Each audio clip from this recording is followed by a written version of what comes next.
그래요.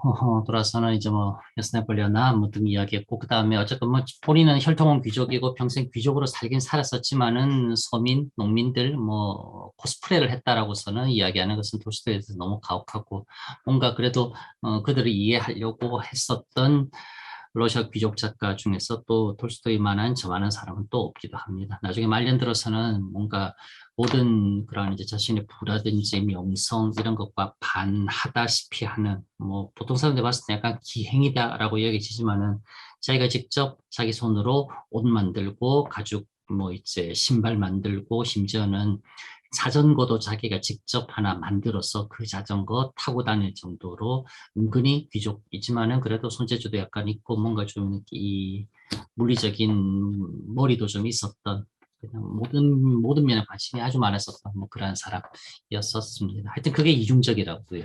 이야기하자고 하면은 여기 프린트물 같이 올려놓은 거 있죠. 프린트물 같이 보면은 프린트물에서 이렇게 이야기하고 있습니다.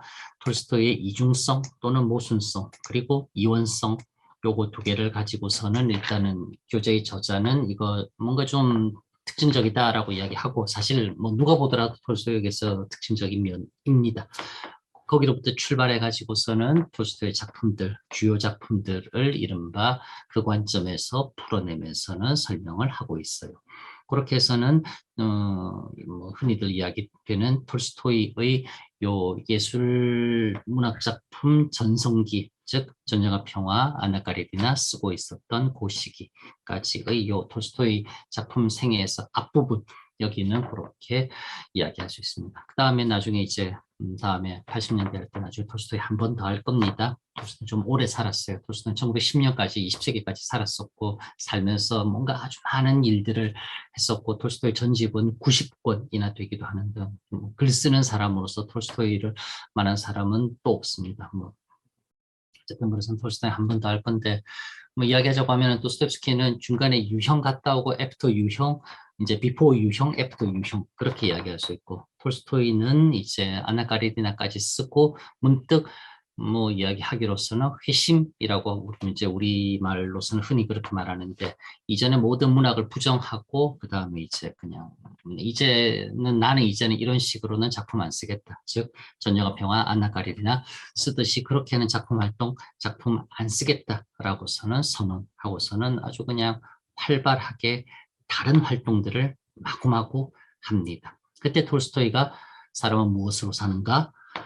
그 다음에 바보 이반 등등의 민화들, 즉 아주 쉽게 뭐 농부들, 농촌의 어린이들도 이해할 수 있을 아주 그냥 그런 쉬운 이야기들도 쓰기도 하고 아주 우화적인 빗대어서 말하는 이야기 같은 거 쓰기도 하고 아주 뭐 다양한 형태의 글들을 다채롭게 펼쳐서 씁니다. 그게 톨스토이 후반부예요. 그래서는 일단 이 교재에서는 이제 앞부분 전반부 전역의 평화 아나 까리리나 쓸 때까지 이제 한 전반부에 대해서만 이야기하고 있습니다. 일단 그렇게 이야기하고 후반부는 이제 80년대 이야기할 때 다시 한 번 더 말하도록 하겠습니다.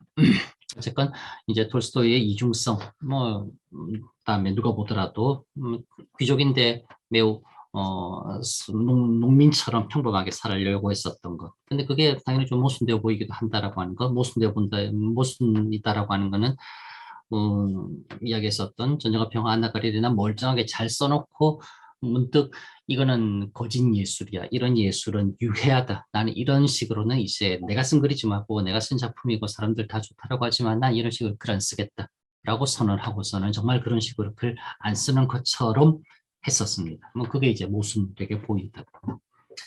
그다음에 이원성이라고 하는 것은 또 조금 다른 맥락에서 이야기할 테고, 하여튼 뭔가요 조금 이요 부조화스러운 면을 가지고서는 설명을 톨스토이 전성기 이제 작품 요 황금기에 대해서는 설명하는 이제 큰 틀로서는 그렇게 활용하겠다는 게 교재 저자의 생각이고 그렇게 이야기는 쓰여지고 있습니다. 20세기에 들어와서 톨스토이 이원성에 관한 논의는 전개되는 특히 아이제아 벌린이라고 하는 사람 이름 정도는 알아놓으시옵소서. 고슴도치와 여우 요거는 기억하세요. 이 정도는 노노문학 학생 전공이라고 하면 좀 알아야 됩니다. 제목도 딱 들으면 머리에 싹 들어오잖아요. 고슴도치와 여우. 가지고서는 이렇게 영어로 썼습니다. 원래 태어나기는 러시아에서 태어난 유태 혈통의 러시아 제국의 신민이었으나 7살 때 혁명 일어났고 10살 때 엄마 아빠 손에 이끌려서 영국으로 망명처럼 혁명을 피해 영국으로 떠나게 되고 그 다음 그때서부터는 영국에서 쭉 성장했습니다. 그래서 옥스퍼드 대학 졸업하고 옥스퍼드 대학에서 교수 생활 오래 했었던 아주 명민한 사람이에요. 천재급입니다. 유태인 중에서 이공계열적으로 발달한 사람 말고 유태인 중에서 인문계열적으로 발달한 사람 중에서는 거의 지니어스 급입니다. 글들 보면은 그냥 쑥 빨려 들어가서 읽었어요. 다 읽고 나면은 무릎이 저절로 쳐집니다. 그래서 이런 인간이 있구나라고 하는 괴물스럽다라고 하는 면도 느껴집니다. 하여튼 이제 원래 이름은 이사야 베를린, 이사야 이제 유태인식으로서는 그냥 그렇게 이름 따오지요. 영어식으로서는 아이세야, 그 다음에 러시아식으로서는 베를린이라고 하는데 그 영어식으로 옮기니까 그대로 그냥 벌린이라고 쓰는 독일 수도 베를린의 영어식 철자하고서는 똑같이 나옵니다. 그래서는 어떻게 읽어야 되냐 살짝 그럴 수 있는데 그 영어식으로는 벌린이라고 읽었고 영국에서 원체 오래 활동했었고 영국 사람, 뭐 영국 시민권 갖고 있으니 그냥 영어식으로 이름 불러주는 게 좀 더 나을 것 같아요. 고슴도치와 여우라고 하는 책에서 부재 달기로서는 톨스토이의 역사관에 관한 에세이라고 하는 이제 아주 유명한 글을 남겼고 이게 톨스토이의 전쟁과 평화에 대한 해설서와 같은 책입니다. 이거는 미안.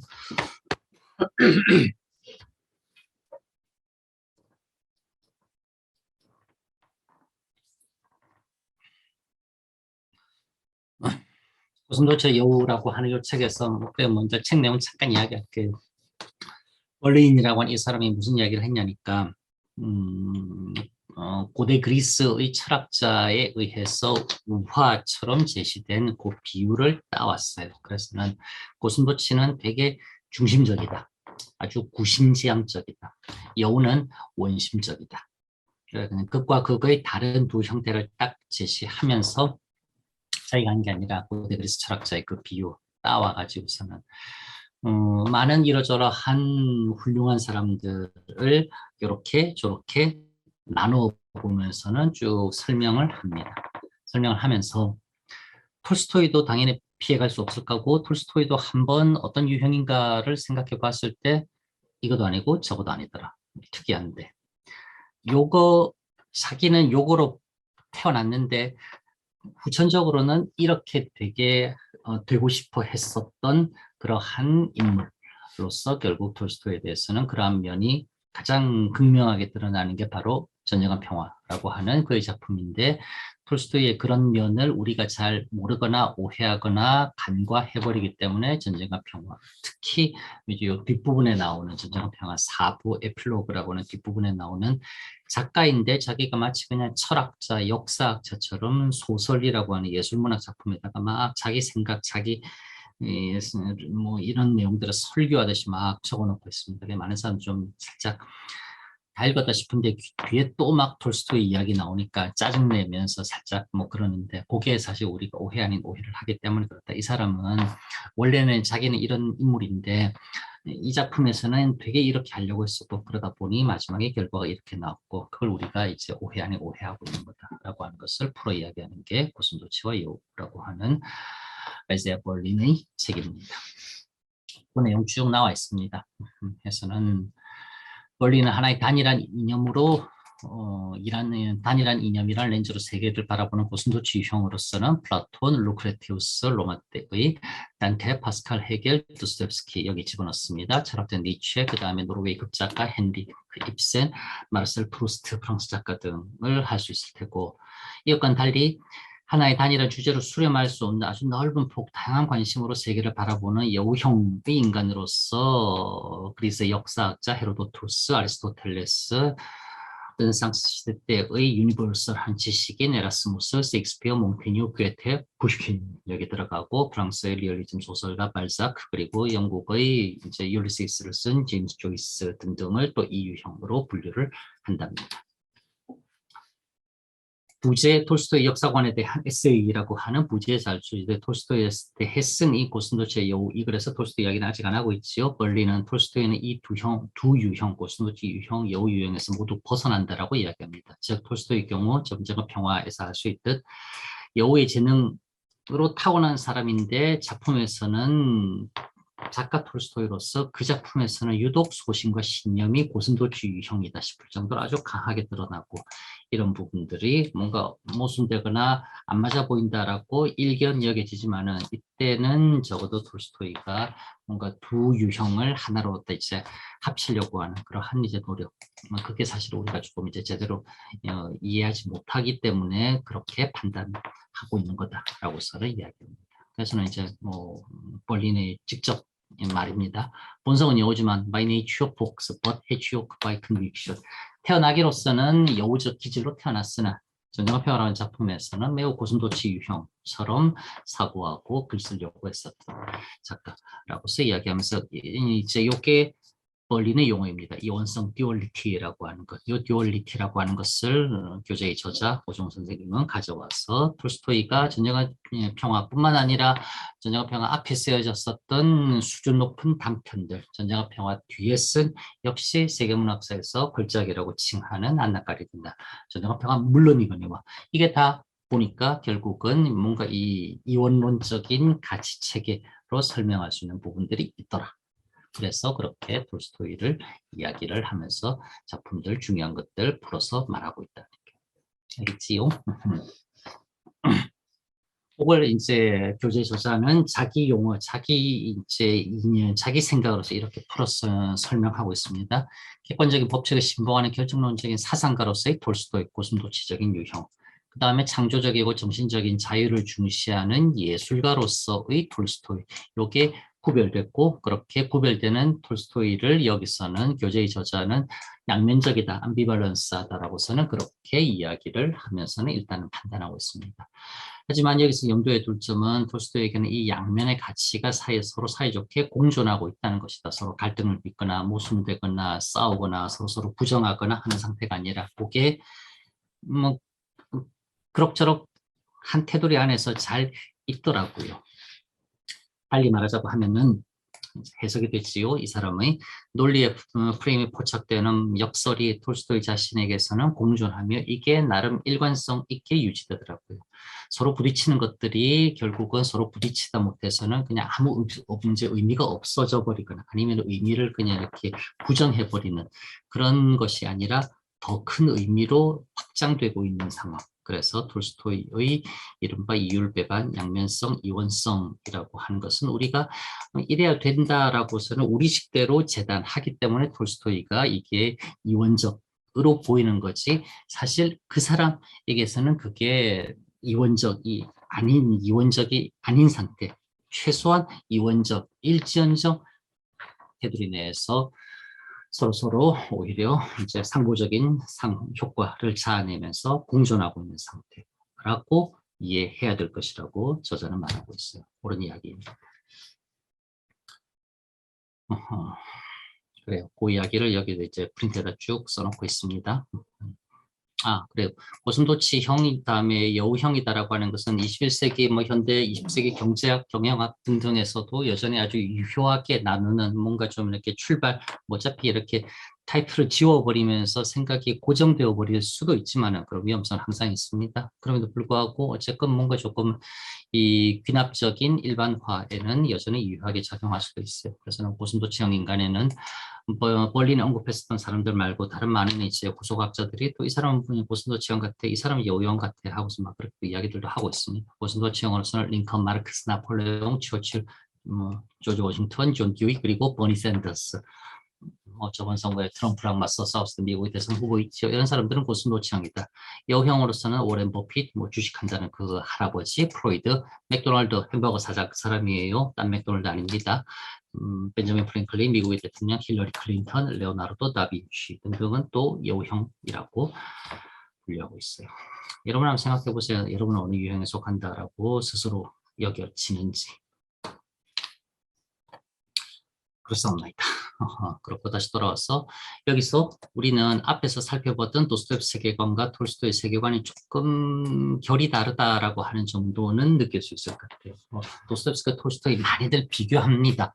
영국의 이제 문학 연구자로서 유명한 조지 스타이너라고 하는 사람이 톨스토이냐 도스토옙스키냐라고 하는 책을 써서는 이 톨스토이와 도스토옙스키 거의 같은 시기에 살았으면서 거의 같은 시기에 작품을 썼던 질문. 도스토옙스키가 톨스토이 친했을까요? 나이는 톨스토이가 보통 수염이 허옇게 이렇게 수염 나는 완전 그냥 거의 100살 가까이 되는 할아버지처럼 찍은 사진이 있지요. 그것 때문에 톨스토이가 나이가 훨씬 더 많은 것 같지만 실제로는 도스토옙스키가 7년 더 먼저 태어났어요. 근데 도스토옙스키는 시베리아에서 8년 유형했었고 뭐 그러다 보니 활동했던 시기는 거의 겹칩니다. 즉 본격적으로 막 뿜어냈던 시기가 도스토옙스키 60년대, 톨스토이도 60년대 전쟁과 평화, 안나 카리나 60년대, 70년대 썼었어요. 도스토옙스키도 쥐아벌, 백치, 악령, 카라마조프의 형제들 60년대, 70년대에 다 썼습니다. 그래서는 그냥 같이 살았었어요. 같이 살면서 얘가 쓰면은 쟤도 쓰고 쟤가 쓰면 나도 쓰고. 도스토옙스키가 톨스토이하고 친했을까나? 서로 만나봤을까요? 서로 만나고 이야기하고 막 상대의 작품, 상대의 문학 세계, 그다음 또 뭐 어쨌건 요즘 러시아 돌아가는 상황 이런 것에 대해서 막 촌지 주거니 받거니 하고 막 그렇게 서로 막 했었을까? 도스토옙스키가 톨스토이하고 안 했을까요? 왜 안 했겠어요? 둘이 싸웠나요? 사이 안 좋은가요? 질투하는가요? 취향이 안 맞아요? 서로 다르다고 많이 느꼈습니다. 도스토옙스키는 저 귀족 나으리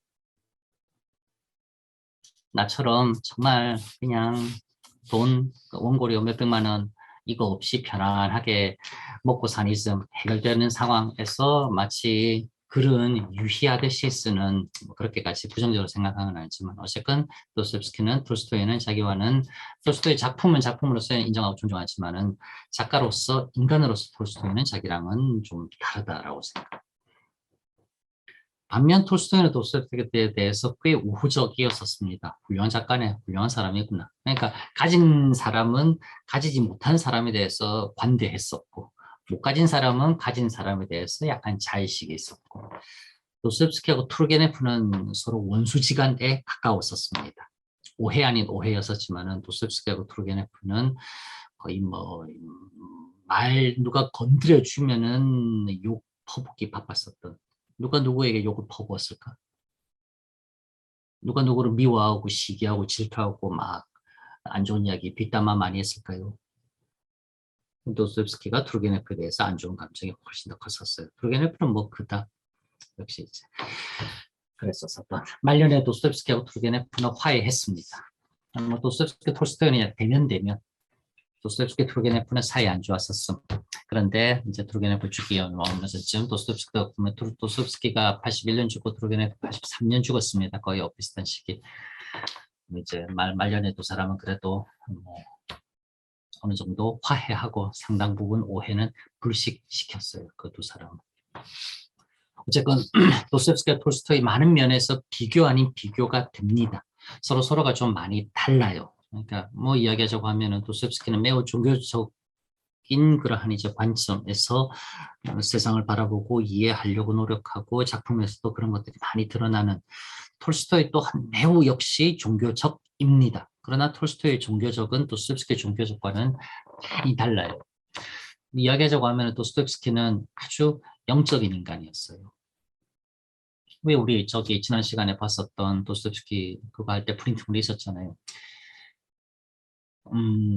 진리 따위를 찾아가느니 난 차라리 그리스도를 뒤따르겠노라 라고 할 정도로 도스토옙스키에게는 그리스도가 가장 중요했었던 정반대. 톨스토이는 당연히 그리스도는 진리여야 될 테고 그 진리라고 하면은 내가 이해하고 내가 알아야 돼 라고 하는 생각을 강하게 했었던. 즉 그러니까 도스토옙스키는 뭐 이건 좀 개인적인 경험이라고 이야기하지만 그러나 결국 그 개인적인 어떠한 특별한 체험을 외면할 수는 없겠다 싶은 게 도스토옙스키는 죽음의 직전 문턱에서 살아 돌아오고 난 뒤 남은 생은 정말 덤으로 살게 되는 선물처럼 살았던 인물로서 또한 보이지 않는 그 어떤 신비로운 힘, 존재, 무언가 인간의 이성 지력을 그냥 초월한 어떤 것이 있을 수 있다라고 하는 그 자체에 대해서도 도스토옙스키는 일말의 의심도 품지 않았었다.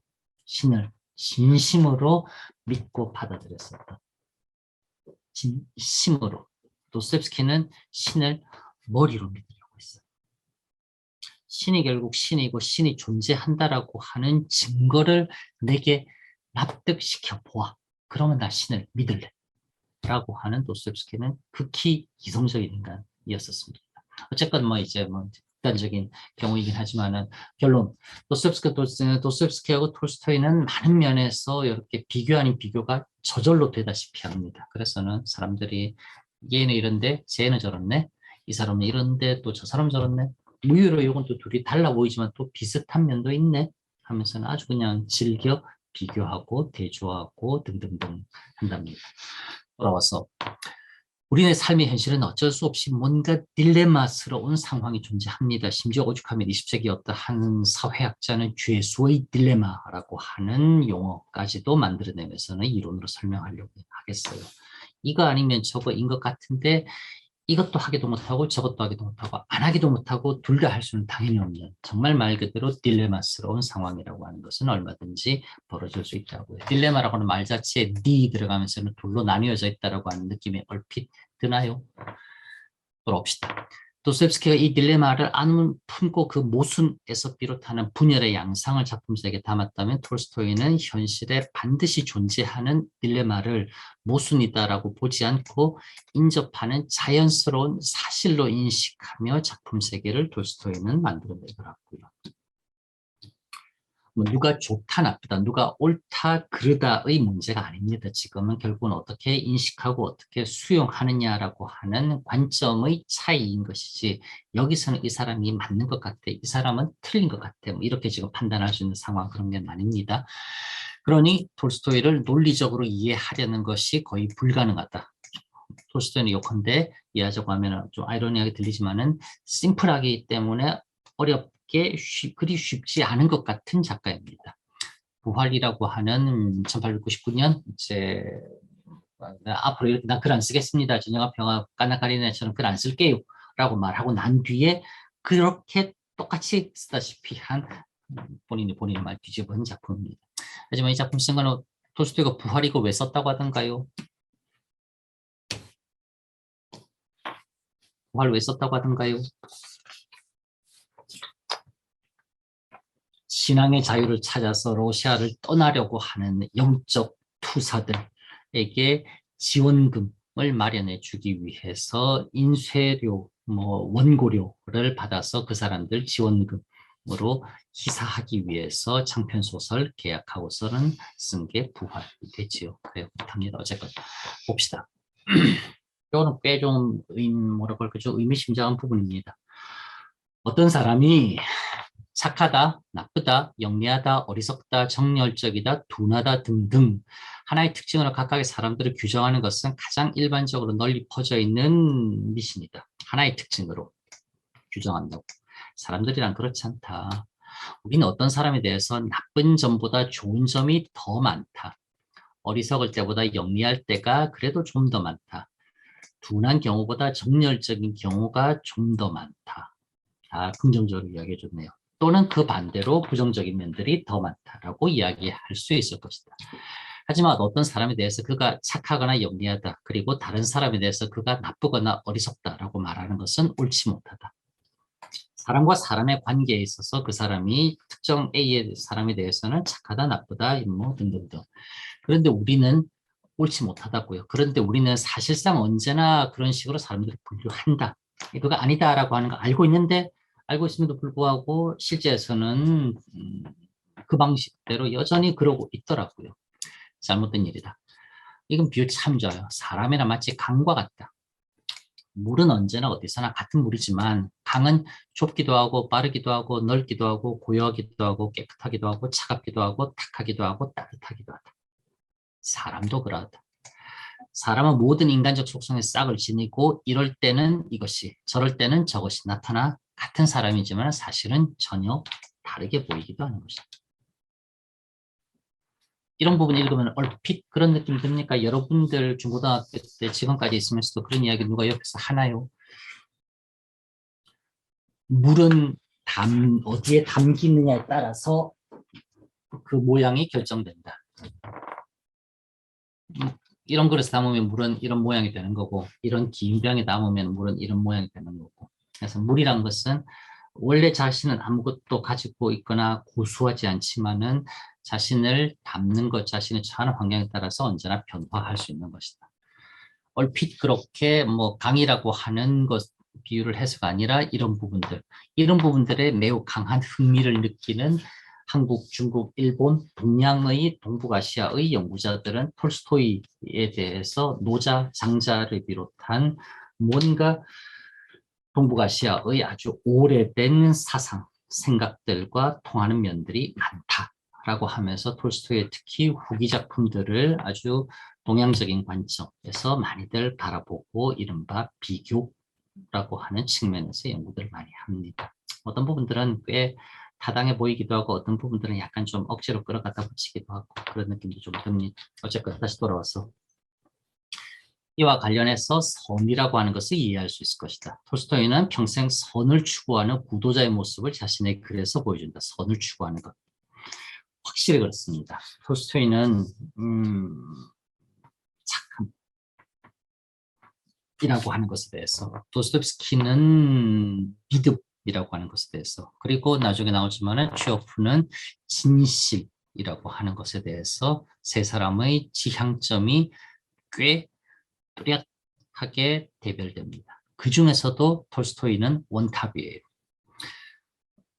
도스토옙스키는 이제 취업은 기본적으로 뭔가 삶의 진실에 대한 강한 지향을 가지고 있고 그걸 파헤치고 드러내려고 합니다만 취업은 본업인 의사답게 본질적으로 어느 순간 멈춥니다. 더 이상 들어가지 않아요. 즉 환부를 잘라서 상처를 보여주는 그 정도에서 마치 멈추는 것처럼 어떠한 삶의 순간들을 뚫고 나오는 진실 내지는 진실적이다라고 할 수 있는 그 순간들을 포착해서 간접적으로 우리에게 전달하는 것에서 취업은 언제나 멈추는 선입니다. 나중에 취업 갈매기 할 때 등장하겠지만은 취업의 작품에서 뭐 아주 특징적인 것은 무대에서 막상 중요한 사건은 취업의 작품에서는 특히 희곡에서는 하나도 일어나지 않아요. 사람을 죽입니다. 영지를 사고 팔아요. 모스크바로 떠납니다. 헤어져요. 사랑의 맹세를 합니다. 고백을 거부합니다.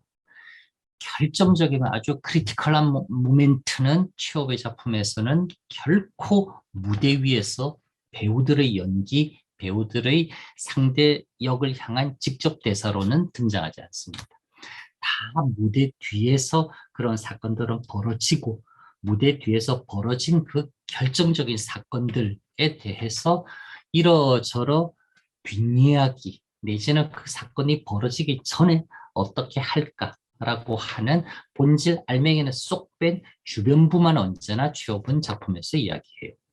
당연히 이유가 있어서 그 사람은 그럽니다.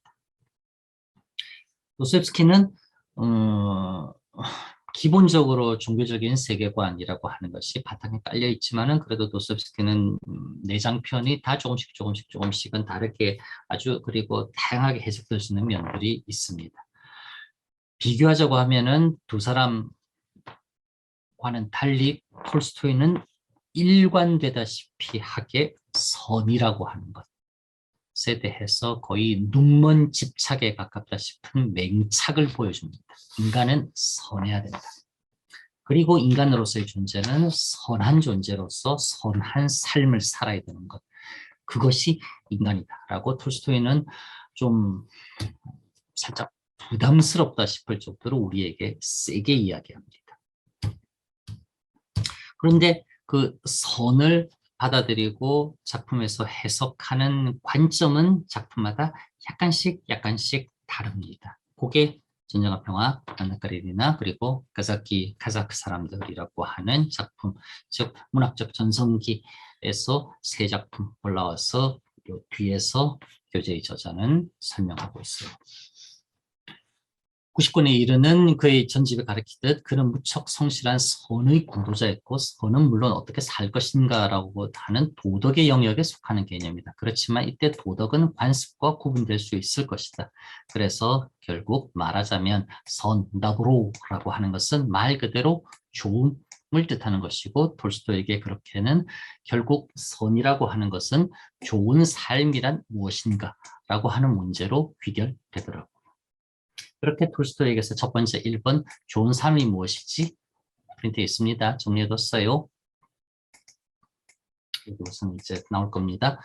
좋은 삶이란 무엇인가에 대해서 톨스토이는 언제나 생각하고 그렇게 생각하던 좋은 삶이라고 하는 것은 또 톨스토이에게서는 이거는 그렇게 감시관이 발달하지 않은 초보 독자라 할지언정 매우 어렵지 않게 수월하게 이해할 수 파악할 수 있는 것으로 톨스토이에게서 언제나 선이라고 하는 것은 자연, 네이처라고 하는 영역과 밀접하게 연관되어 있어요. 톨스토이에게서 인간의 번잡한 도시, 상류층들의 거짓 웃음, 얼굴을 가리고 등장하는 부채, 보여주기, 극강의 사교계는 극악 중의 극악의 영역으로 등장합니다. 그래서 안나하고 브론스키의 사랑에서 안나가 브론스키를 사랑한다라고 자기가 인정했을 때 귀족들은 안나를 비난한다고요. 사실 귀족들도 전부 다 내연의 관계, 결혼한 귀족들이 다 서로 이른바 관계와 관계, 결혼 관계 말고 또 다른 관계들을 맺고 있음에도 불구하고 그 귀족들은 자기가 그런 또 다른 관계를 맺고 있다라고 하는 것을 인정하지 않음.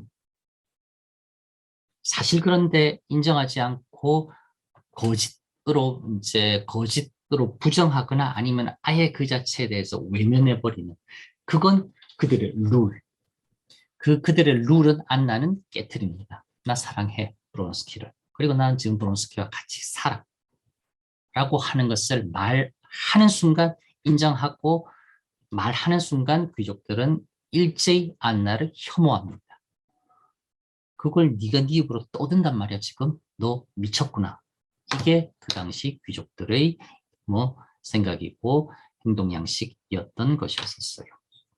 그래서는 얘기 다시 돌아와서 톨스토이에게서 첫 번째 톨스토이는 선이라고 하는 것에 대해서 거의 그냥 집착에 가깝다 싶을 정도의 강박이 있었고 그러한 선이라고 하는 것은 좋은 삶이라고 생각할 수 있을 것이며 또한 그 좋은 삶, 선이라고 하는 것은 톨스토이에게서는 너무나 당연하게 이건 온갖 이해관계, 뭔가 진실하지 못할 수 있는 내지는 진실하지 못할 수밖에 없는 가능성이 급증하는 도시 문명 세계보다는 도시에서 떨어진 전원, 자연, 원시적 태고의 상태, 뭔가 처음의 상태라 생각할 수 있을 이 순수의 영역, 여기서 좋은 삶이라고 하는 것도 가능하고 그리고 또한 거기서 선이라고 하는 것도 가능할 수 있다. 톨스토이 기본적인 생각입니다. 죽을 때까지 가졌었다. 그리고 강하게 가졌었다. 그 선은 자의적인 인위적인 성격의 말 혹은 이러저러한 개념으로 완전하게 포착되지도 않고 선이 귀착하는 자연은 그래서는 몸과 연결된다. 그래서 세 가지가 이렇게 연결될 겁니다. 선은 자연이고 자연은 몸이다라고 하는 것. 선이라고 하는 것은 대자연 속에서 가능하고 그 대자연에 처하는 인간은 말보다는 오히려 말 없는 그 상태로서 자기 자체로서 인간의 몸, 즉 살, 육체에서 선이라고 하는 것, 자연이라고 하는 것, 그게 구현되고 실현될 수 있다. 라고 톨스토이는 늘 생각하고 이야기한답니다. 쉽게 생각해도 말은 거짓말을 할 수 있지만 몸은 거짓말을 할 수 없다. 이거 얼핏 맞는 것 같습니다. 거짓말 탐지기 같은 거 이야기할 때 왜 초조하게 되면은 입술에 침을 바른다든지 갑자기 막 머리를 굴리기 위해서 눈빛이 다른 곳으로 향한다든지 이런 건 아주 그냥 우리 동물 심지어는 알고 싶다고 하는 초보적인 사실들이기도 하지요. 즉 거짓말은 할 수 있지만은 거짓된 동작, 거짓된 행위 한 번, 두 번은 가능할 수 있겠죠. 꽤 오랫동안 지속 가능하기도 하겠죠. 그러나 언젠가는 진심이 드러나는 것, 그건 오히려 말이 아니라 몸이라고요. 제가 당연히 충분히 그러겠다 싶은 부분입니다. 대상과의 만남의 절차와 매개가 필요한 정신의 관념과는 달리 몸은 대상을 직접 지각하고 체현하기 때문이다. 인바디먼트라고 하는 영어 단어 일부러 쓰고 있지요. 몸 안으로 밀어 넣는다고요. 그게 우리말에서 또 뭐 우리말이라기보다는 한자에서도 체화, 체현할 때 몸체가 들어가는 거고 러시아에서도 바블라슈니에라고 말할 때요 플로시라고 하는 이게 플로츠 살이라고 하는 이 그대로 들어가 있는 겁니다. 그러니까 살로 만들다 라고 하는 게 러시아에서도 바블라슈니에라고 하는 게 저게 뭐 영어식의 인바디먼트하고 똑같은 조 생성 루트를 통해 가지고서는 만들어지는 말이에요. 살이 되는 것, 생각이 뭔가 만져지는 가촉의 살덩어리가 되는 것, 이렇게 이야기할 수 있습니다. 거짓을 담을 수 없는 육체가 그래서 자연이다. 다 지우고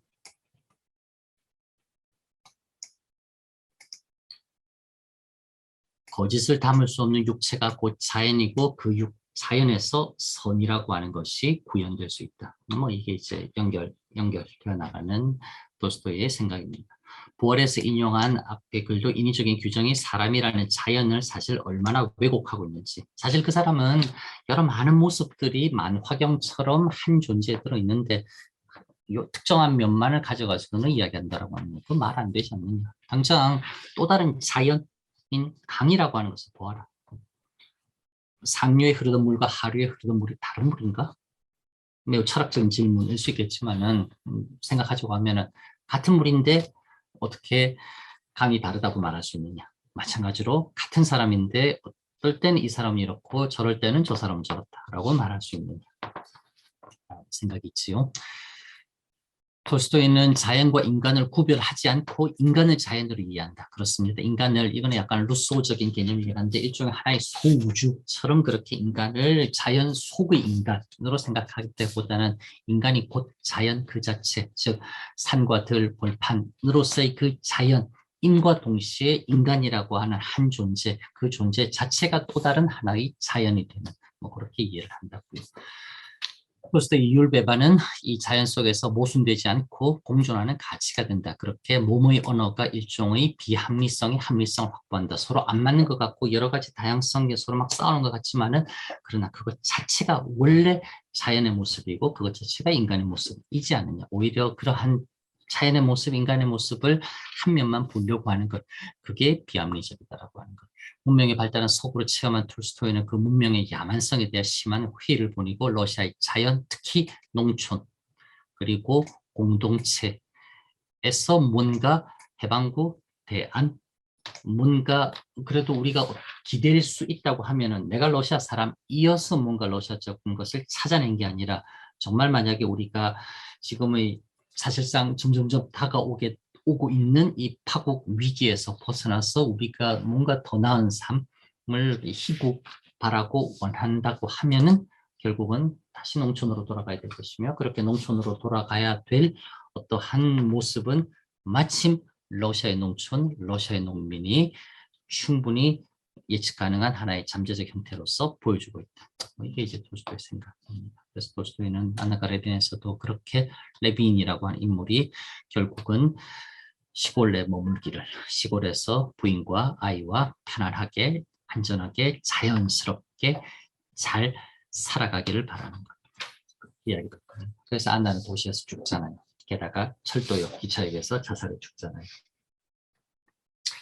자연을 닮아 좋은 삶에 대한 고민은 톨스토이 초기작에서부터 시작된다. 여기까지 일단은 톨스토이 작품 전체, 작품 세계 전체에 대한 개론 설명 끝내고 초기작에서부터 시작된다라고 하는 여기서부터서는 이제 구체적인 작품들, 주요 작품들 살펴보면서 뭐 실제로 작품에서 결국 어떻게 그렇게 그냥 일반적인 말로써 막 이렇게 좀 의미 없이 추상적으로 말하는 게 아니라 작품들에서 어떤 면들이 그러기 때문에 결국 이 작품 봐도 그렇고 이 작품 봐도 그렇고 이 작품 봐도 그렇고 톨스토이에게서는 이러한 경향성이 매우 뚜렷하게 일관되게 드러나는구나. 그래서 이러한 귀납적 결론으로서 내가 앞에까지 이야기한 것 확인하는 차원에서 작품들 구체적으로 살펴본다고요. 구체적으로 살펴보는 부분은 당연히 구체적인 예시를 가지고 구체적으로 사례를 들어 설명하는 거기 때문에 이해하는 것은 훨씬 더 수월합니다.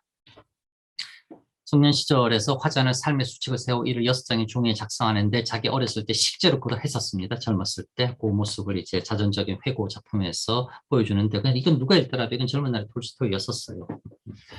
자신의 계획과 달리 엉망이 되어버린 노트 계획을 보면서 답답해한다. 원래 계획은 깨어지는 건데 인위적인 시도에서 어긋나는 현실의 상황에 고심하고 있는 화자의 모습이 곧 젊은 톨스토이의 모습일 것이다. 나의 머릿속에는 그렇게 아름답게 분명하게 존재했던 것이 실제 작용하라고 하면은 종이 위에서나 삶 속에서 왜 그렇게 추하게 나타나는 것일까? 젊었을 때는 이게 못 견뎌 있었습니다. 톨스토이. 왜 이렇지? 계획 세웠으면 계획 세운 대로 돼야 되는 거 아니야? 왜 안 돼? 사실은 그게 자연스럽고 그게 당위인데도 젊었을 때는 그 자연스러움과 그 당위를 이해하지 못했거나 인정하려 하지 않았었기 때문에 괴로워했었다고. 그러다가 시간 들어가면서 그래, 계획은 원래 어그러질 수도 있는 것이야.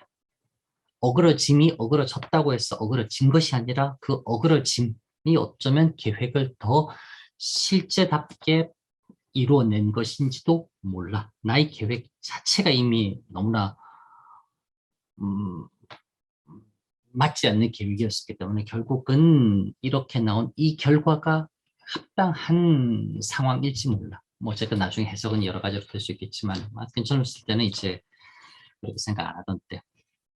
이어지는 중편 소설 카자크 사람들이라고 하는 작품에서 톨스토이는 문명과 자연을 극명하게 대리시킵니다. 뭐 이거는 제목 자체에서 그냥 나오죠. 카자크라고 했을 때요. 카자크 사람들.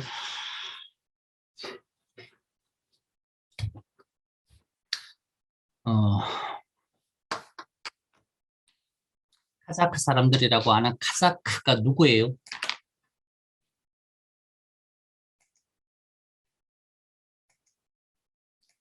질문을 쉽게 할게요. 자, 메모지 보이나요?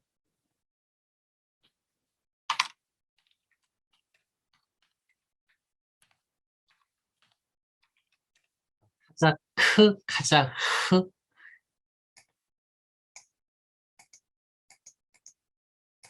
일단 두 개 다릅니다. 어떻게 다른가요? 요 카자크가 복수형 된 게 카자키라고 쓰는 그렇게 복수어미 이 붙었던 것이요. 1번 카자크와 2번 카자흐는 다릅니다. 어떻게 다른가요? 아는 사람 이야기하세요. 위에 거 뭐고 밑에 거 뭐예요?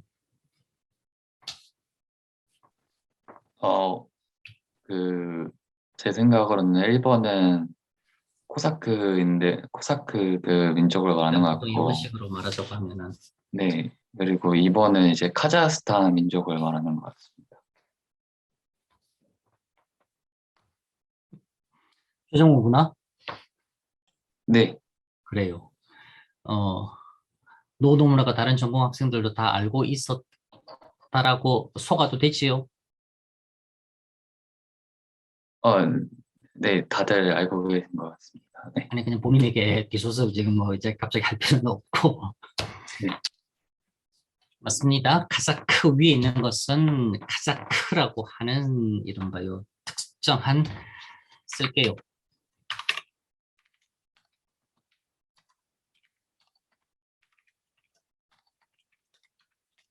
사회계층입니다. 민족 이름 아니에요. 특정 종교를 믿는 사람들 아니에요. 그들만의 뭔가 특정 언어를 함께 DNA, 마더텅, 모국어로서 물려받아서 하는 강한 1차적인 동질 집단 아닙니다. 카자크는 그냥 온갖 잡다구리들 다 모아서 나중에 붙여지다시피 한 이름이에요. 원래는 투르크, 즉 터키어의 중세 터키어에서의 콰자크라고 하는 방랑자들, 여기저기 떠돌아다니는 떠돌뱅이들, 내지는 그걸 조금 더 이제 표현해 준 게 용사들, 뭐 용감한 사람들 이렇게 말하는데 사실 담긴 뜻은 도적대들, 즉 자기들끼리 무리지어서 노략질하고 떠돌아다니는 이른바 우리 동아시아에서는 산적에 가까웠었던 개념. 아주 경멸적이면서도 비칭이었었습니다. 비하해서 부르던 말. 그게 그렇게 카자크라고 하는 것으로 묶여서 불렸던 사람들은 피도 다양하고 지역 출신들도 다양하고 대체로 종교는 러시아 사람들 기본적으로 였었기 때문에 기독교, 즉 러시아식 정교 믿는 사람들이기도 했었지만 뭐 그런 거 굳이 신경 안 쓰던 사람들도 많았었고, 결론 하자고 하면은 카자크라고 하는 것은 사회 계층이에요. 소셜 클래스라고 말할 수 있습니다. 소셜리 슬로이라고 말할 수 있어요. 카자흐는 이건 현대의 카자흐스탄의 국민들, 남자에 대해서는 카자흐라고서는 그렇게 말할 수 있어요. 어쨌건 요 카자크는 이 블라디보스톡까지 진출해서 자기들의 무리를 이끌고 영역도 확보, 구축하고 살고 있었어요. 카자크는 이야기하자고 하면은 일단은 도망자들, 불황민들, 많은 여러 이유로 인해서 자기가 범죄를 저질렀거나 가혹한 세금을 피해서였거나 이러저러한 많은 이유로서 결국은 원래 살던 곳을 떠나서 멀리 도망간 사람들, 그렇게 도망와서 도망온 사람들끼리는 과거에 대해서는 일체 묻지도 않고 따지지도 않고 자기들끼리, 그러나 국경 근처로까지 도망갈 수 있는 만큼 멀리 도망갔으니 그곳은 오히려 외적, 러시아 말고 다른 외부의 세력들의 영역과 거의 접경지대, 결국 거기서 그들이 생존하기 위해서는 자신들을 침략자, 잠재적인 침략자로 규정하는 외부 세력들로부터 스스로를 지켜야 될 필요가 있었습니다. 그래서 자연스럽게 무장을 하게 되었고, 시간이 지나면서 중앙정부에서는 러시아 국경 끝에 자연스럽게 무장된 저 자치조직들에게 상당한 권한, 자치권을 부여하고, 그럼 니네들끼리 잘 살아라. 대신 말썽 부리면 안 돼. 마찬가지로 나쁜 놈들이 쳐들어온다. 그럼 니네들이 제일 먼저 목숨 걸고 막아. 왜냐하면 안 막으면 너네들이 제일 먼저 죽잖냐. 그러니까 너네들은 죽기 아니면은 살기로 싸워. 그거 하면은 우리가 너네들한테 뭐라고 더 이상 간섭하지 않아. 라고 해서는 세력 균형이 이루어졌던 그곳들이 카자크인들이었습니다. 그리고 그 카자크인들은 19세기, 18세기, 그 이전 17세기, 18세기, 19세기 러시아 중앙정부의 입장에서 보았을 때는 러시아 제국의 가장 끄트머리 변경 국경에 살았었던 인물로서 기본적으로는 러시아의 명령권 하에 포함되어 있는 우호적인 세력이긴 하나, 그들을 일종의 총알바지처럼 내세우거나 아니면은 이러저러한 문제를 해결함에 있어서 용병, 절반의 용병처럼 중앙정부에서는 부렸었던 무장된 우호적인 순종적인 군사 세력이 카자크였었어요. 올레닌이라는 주인공이 카프카스라고 하는 곳으로 떠납니다. 낭만주의 시대 때 모험과 환상, 뭔가 동경 이상향의 공간이었었던 그 카자크로 떠납니다. 그러나 지금은 리얼리즘 시기.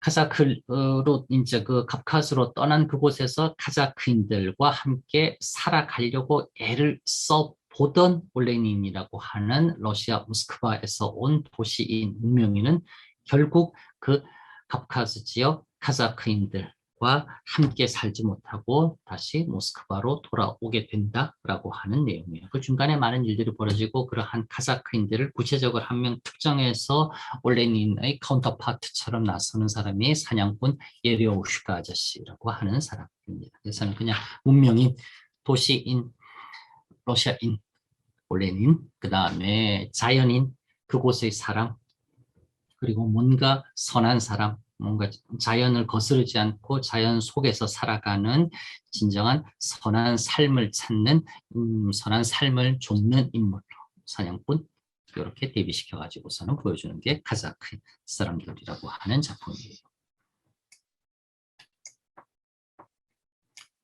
등등등.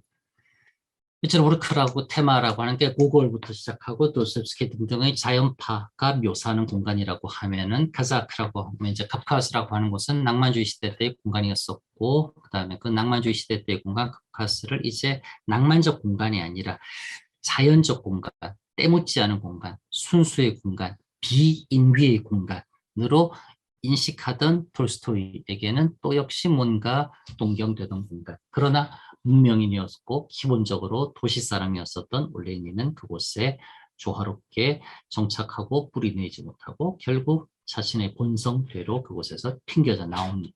그 이야기하고 있는 게 그래서 그 사람들이라고 하는 작품이에요. 카프카스로 들어간 얼레니는 자연 그대로 원시를 울창한 산악지대에서 자기 분열의 괴로움이 없이 본능적으로 얼레니는 해가지고서는 여기서 끊어야 되겠네요. 자기 분열의 괴로움 없이 본능적으로 사는 사람들의 삶에 깊은 인상을 받습니다. 그러나 자기가 그 사람들처럼 그렇게 될 수는 없었어요. 그래서 그는 결국은 나는 안 되는구나 라고 하는 것을 인식하고 그것만 해도 그 사람 이미 나름 훌륭합니다. 자질이 있어요. 거기서 순순히 나옵니다. 올레니는 이제 삶이 등등등 깨닫지만은 그럼에도 동화되지 못하고 떠날 수밖에 없다. 그의 욕망은 이미 자연에서 벗어나 있었고 이지적인 분별에 의한 깨달음이 자연과는 거리가 먼 위선의 영역에 있었다라고 톨스토이는 판단합니다. 단순하게 심오한 자연은 올레닌의 분별에는 받아들여질 수 없었던 것이었고 결국은 그래서는 올레닌은 되돌아온다고요. 이렇게 이제 앞작품 하나 보여주면서 카자크 사람들 63년에 쓰여졌던 작품입니다. 선에 대비되는 개념이 악이라기보다는 선과 악의 이분법이라기보다는 위선이라고 하는 점은 톨스토이의 대표작 전쟁과 평화에서 매우 강조됩니다. 전쟁과 평화 이야기 쭉 나오네요. 이때 나폴레옹 뒤로 보이는 하늘, 즉 자연은 그에게 주인공이었었던 안드레이 공작에게서는 이성으로서는 포착되지 못했던 그 어떤 삶의 질서가 무질서하기 그지없어 보이고 아무 의미 없어 보이는 저 하늘에 있구나라고 하는 것을 극도의 이지적 인물이었었던 안드레이 공작이 머리에 큰 부상을 입고 다른 것도 아니에요. 배를 다치거나 다리를 다친 게 아니에요. 극도로 이지적인 생각에 휩싸여 있던 안드레이 공작이 머리에 이제 폭탄의 이제 이 포탄 파편에 머리를 다치고 쓰러지고 그렇게 쓰러져서 강제로 하늘을 바라다 보면서 자신의 머릿속에 구축하려고 하는 정교한 이성적 질서 그것만이 아니라 사실 우리가 깨닫고 어쩌면 우리가 조금이나마 닿으려고 노력해야 할 또 다른 질서라고 하는 것은 아무 의미 없어 보이는 저 하늘에 있는 것이지 않을까라고 하는 생각을 억지로 강제로라도 하게끔 해주기 위해서 안드레이 공작을 톨스토이는 전장터에서 쓰러뜨려서 하늘을 바라보게 만든다. 그렇게 하면서 전쟁과 평화에서는 선의 개념으로서 우리 흔히 생각하는 뭐 이분법적인 요 대별에 있어서 선의 반대편에는 악이 있다. 그게 아니라 선의 반대편에는 선하게 보이려고 위장하는 위선이라고 하는 것. 그게 선의 반대편에 있다라고선 그렇게 이야기합니다. 전쟁과 평화. 63년부터 66년까지 연재했고 69년에 단행본으로 나왔습니다. 그래서 이렇게 썼어요. 작품 실제 집필, 그 다음에 잡지에 발표된 시기, 단행본으로서 한꺼번에 최초 출간된 시기 이렇게 나눠 써서 이야기하고 있습니다.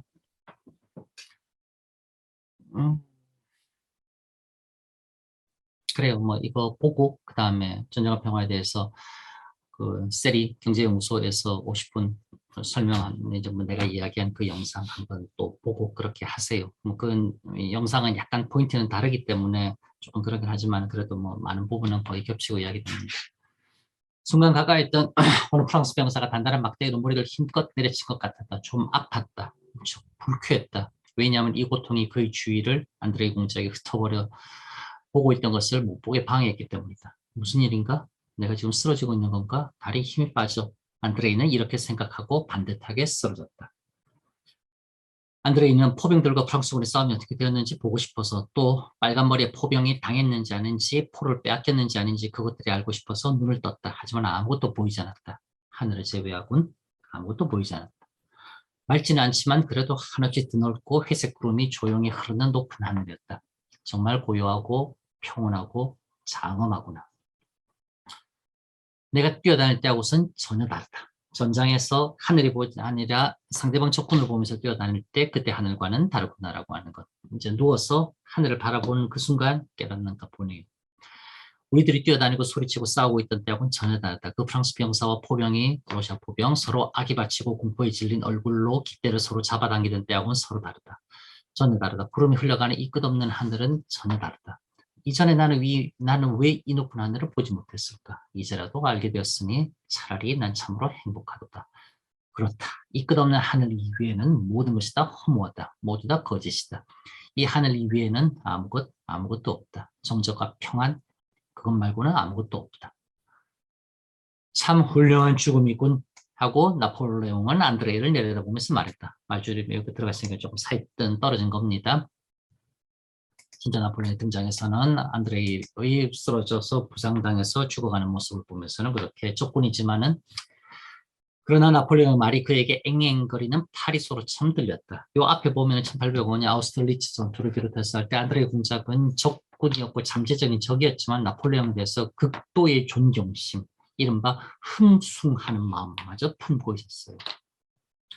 그냥 전쟁에서 이긴다라고 하는 것이 아니라 정말 한 용기 있는 지적인 인간으로서 안드레이는 나폴레옹을 정말 경배했었습니다. 그러나 지금 이 죽어가는 마당에 그냥 몸에 힘이 빠져서 물리적으로 인간이 죽어가서가 아니라 하늘이다라고 하는 진실을 깨달은 이 순간 그전 자기가 자신의 머리로서 자신의 이성으로서 숭배했었던 나폴레옹은 이제 안드레이에게는 아무런 의미가 없는 겁니다. 그래서 난 그 참 훌륭한 죽음이군 이라는 자신에 대한 나폴레옹의 말도 파리앵앵거리는 소리처럼 안드레이의 귀에는 이제 그렇게 들리나 봅니다.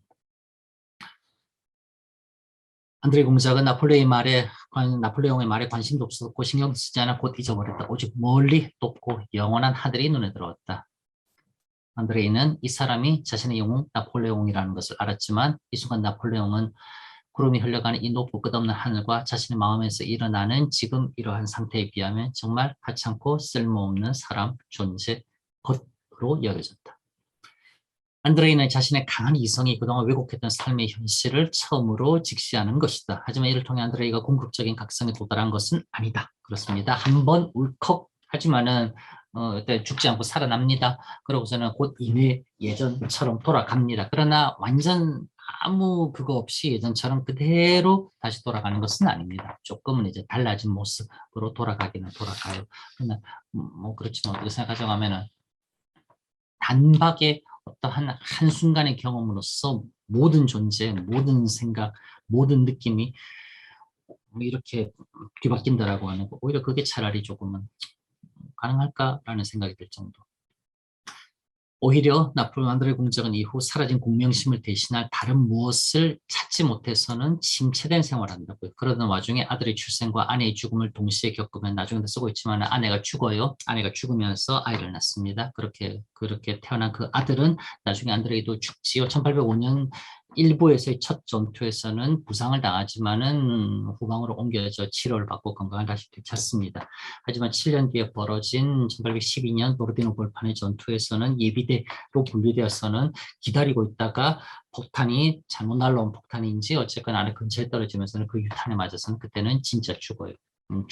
바로 죽진 않지만 큰 부상을 당하고 나타샤의 급진한 간호에도 불구하고 결국 안드레이는 죽습니다. 그렇게 이 아들 니콜라이라고 이름 붙였습니다. 할아버지 이름 따서는 니콜라이의 아빠 안드레이 공작, 엄마 루이자 다 죽어요.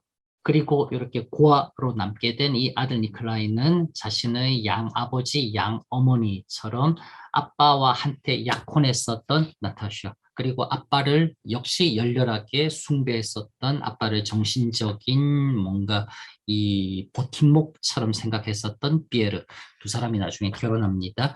요 가정에서 함께 자라요. 그리고 사부 제일 마지막에 가면은 모스크바로 출장 갔다 온 비에르가 아내 나타샤에게 모스크바는 요즘 이렇다라고 하는 이야기를 들려주는 것을 귀를 아주 쫑긋 세우고 눈을 반짝반짝거리며 듣습니다. 그때 비에르가 나타샤에게 들려주는 이야기 중에 하나가 1825년 데카브리스트의 난을 계획하던 일부 젊은 귀족 장교들의 이야기였었습니다. 그걸 들으면서 니콜라이가 요 안드레이 공작의 아들이 반짝반짝 거리고 있어요. 그래서 원래는 돌스토이는 전쟁과 평화를 지금 우리가 보는 그 전쟁과 평화를 전체의 첫 번째 덩어리, 고만한 덩어리를 세 덩어리를 더 써서 네 덩어리로 만들려고 했어요. 미친 짓이지요. 본인도 그걸 말 안 된다 생각했는지 첫 번째 덩어리만 쓰고서는 더 이상 못 쓰겠다 하고서는 그냥 양배를 던졌습니다. 어쨌건 원래 최초의 구상에 의하면 그렇게 해서는 그게 1860년 요때까지 내려올게끔 쓸 구상이었어요. 톨스토이는. 그래서는 이제 농노해방령 일어나고 난 뒤 자기가 지금 작품 쓰고 있는 1860년 당대까지 내려오는 19세기 러시아 사회의 격동적 변화를 담아내는 장편 대하 역사 소설로 구상한 일부 첫 번째 파트 1 덩어리가 지금 우리가 보는 전쟁과 평화 1, 2, 3, 4 내부로 나뉘어진 그걸로써 1820년쯤에서 끝이 나게 됩니다. 어쨌든 아빠도 죽고 엄마도 죽었지만은 그러나 그러한 아빠, 엄마의 그 이지적인 면을 그대로 물려받다시피 한 아들 니콜라이가 마치 아빠의 분신처럼 양아버지, 양어머니의 가정에서 자라나면서 뭔가 또 다른 이성적 인물로 탄생할 것 같은 강한 암시를 주는 데서 1분 일단 끝이 나요.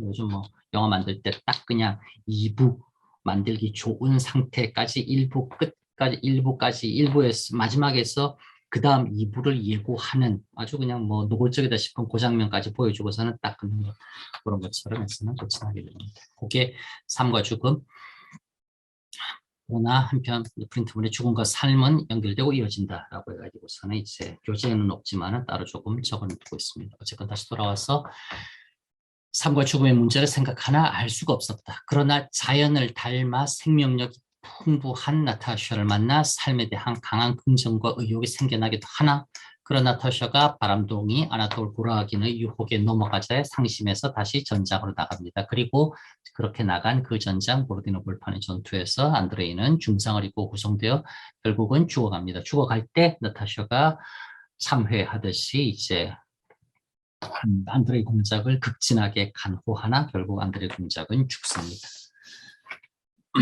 그런데 죽어가면서 그는 아이러니하게도 삶에 관한 깨달음을 얻는다. 죽어가면서 아이러니하게도 삶에 대한 깨달음을 얻는다고요. 요거는 큰 다운표 대해서 작품에서 인용하는 부분이네요. 떼가지고 됐을 것 같은데. 안드레이 공작이 평생 그 존재를 느껴온 무섭고 영원하고 알 수 없고 아득한 그것이 바로 지금 그에게 가깝고 거의 이해되고 느낄 수 있는 것이 되었다. 죽음의 목전의 순간 그렇게 삶에서 찾으려고 했었던 진실이라고 하는 것이 죽음의 목전의 순간에 마지막 선물처럼 이해가 될 듯 말 듯, 알 듯 말 듯 해지는 상황. 그리고 안드레이는 눈을 감고 잠이 들었다. 다시 그것이 밖에서 밀고 들어왔다. 뭔가요? 아직은 모르겠어요. 마지막 초자연적인 노력도 헛되게 소리 없이 문이 활짝 열리고 작은 따옴표 강조하네요. 그것이 들어왔다. 그것은 죽음이었다. 이번에는 죽음에다가 작은 따옴표 찍어서 강조하네요. 그리고 안드레이 공작은 죽었다. 그런데 죽는 순간 안드레이 공작은 자기가 자고 있다는 것을 떠올리고 어디까지 현실이고 어디까지 환상, 어디까지는 죽어가는 사람의 의식 속에서 몽롱한 뭔가 흐릿한 경계 잘 모르겠습니다. 자고 있다는 것을 떠올리고 죽는 그 순간 있는 힘을 다해서 잠에서 깨어났다. 그렇다. 이게 죽음이다. 나는 죽었고 잠에서 깨어났다. 무슨 말인가? 그렇다. 죽음이란 잠에서 깨어나는 것이다.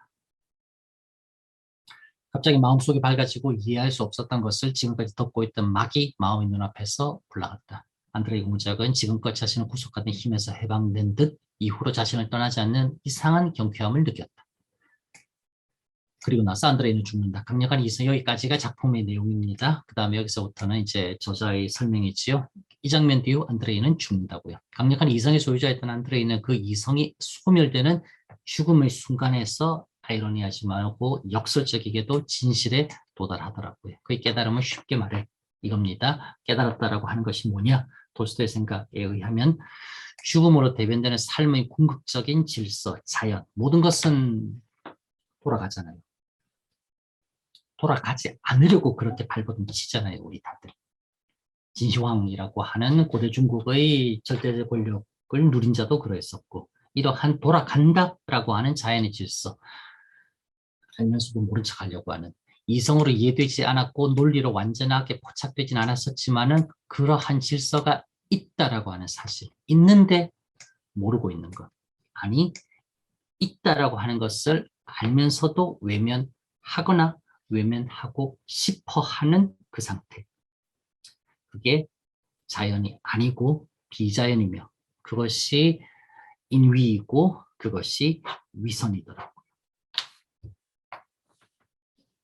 돌스토이가 말하는 것은 그러한 것 같습니다. 피에르라고 하는 인물 등장합니다. 전형화 평화에서는 주된 등장인물 3명이에요. 남자 둘, 여자 하나. 안드레이 공작, 피에르, 나타샤 라스토바. 안드레이 공작은 이지적인 러시아 귀족의 최고의 모습입니다. 나타샤는 러시아 역시 귀족인데 정말 말 그대로 삶의 모든 기쁨과 환희를 한 몸에 배태하고 있는 듯한 긍정의 아이콘 그 자체예요. 피에르는 왔다 갔다 합니다. 사람 좋고 정말 말 그대로 선하기 그지없고 그렇게 선할 수 있는 물질적 기반까지도 얼떨결에 선물처럼 부여받았으나 오히려 그러니 사람들이 모두 피에르를 이용합니다. 돈을 가져가거나 피에르를 꼭두각시처럼 내세워가지고서는 다른 짓을 획책하거나 등등등.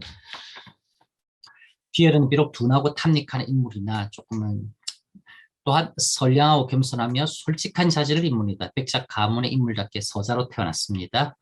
이름도 피에르라고 해서는 끝까지 표트르라고 하는 러시아식 이름으로 말하지 않고 피에르라고 하는 프랑스어식 이름으로 이야기하고 그리고 뭐 이때는 아니었지만 일종의 우리는 지금 살짝은 광대로서도 많이 생각하는 백작 가문의 인물답게 피에르는 상류 사회에서 평온하고 부유하며 행복한 나날을 보낸다. 그렇다.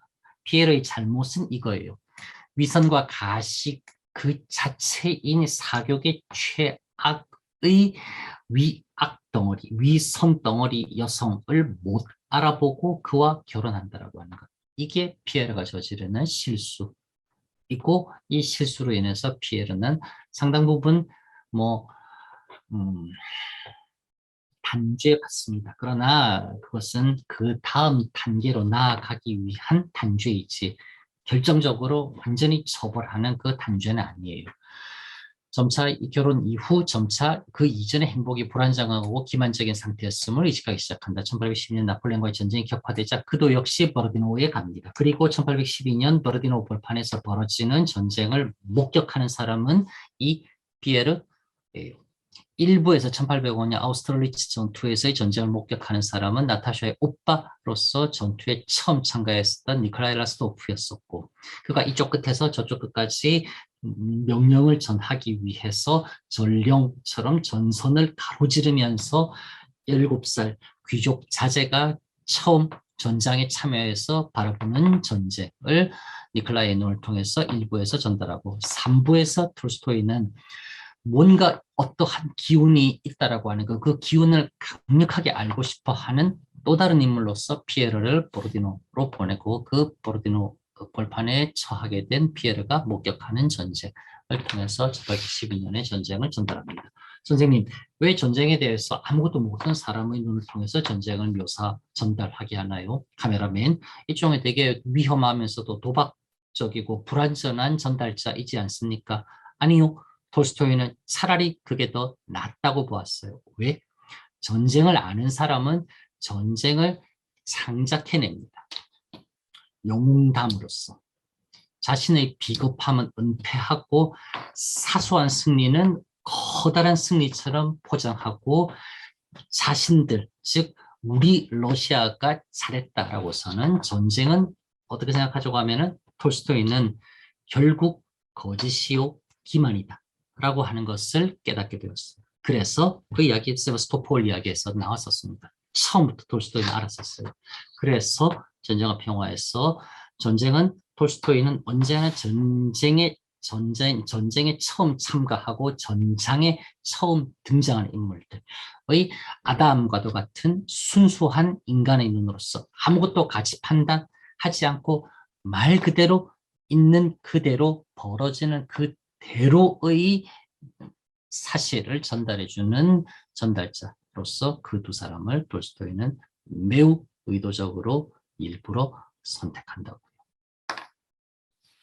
하지만은 당연히 정말 몰라서 놓치는 것이 있을 수 있고 몰라서 오해를 할 수 있는 것이 있으니 그걸 보완해 줄 수 있을 만한 전쟁에 익숙한 비교적 전쟁을 있는 그대로 받아들이려고 하는 조연들을 함께 등장시켜서 주연의 위험함을 막아주고 상대적으로 보완해주는 그러한 틀로서도 작동시킵니다.